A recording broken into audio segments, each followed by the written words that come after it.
ბორჯომში ცენტრალურ მაგისტრალზე არსებული თაღოვანი ღვარსაშვების მშენებლობა დასრულდა. სამშენებლო სამუშაოები საგზაო დეპარტამენტის პროექტის ფარგლებში 7 თვის განმავლობაში მიმდინარეობდა. ახალი ღვარსაშვების მშენებლობა $1,000,000 ლარზე მეტი დაჯდა. თანხა ცენტრალური ბიუჯეტიდან დაიხარჯა. ადგილზე სამუშაოები შპს მამისონმა შეასრულა. ამ ეტაპზე ღვარსაშვები ექსპლუატაციაშია და ავტომობილებს გადაადგილება თავისუფლად შეუძლიათ.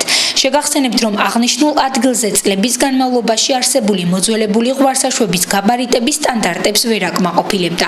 სატვირთო მანქანებს გვირაბში გავლა უჭირდათ, რაც ხშირ შემთხვევაში ავტოსაგზაო შემთხვევების რისკს ქმნიდა. ექსპლუატაციაში შესულია და უკვე მანქანები თავისუფლად მოძრაობენ, არავით არ შეფერხება, რაც გამოწვეული იყო მშენებლობისგან აღარ იქნება. სიმაღლე არის 5 და 50 და ნებისმიერი სახის სატრანსპორტო საშუალება თავისი არაგაბარიტული თვირთებით უკვე თავისუფლად გაივლის და გაატარებს თვირთებს სელეჯუკი.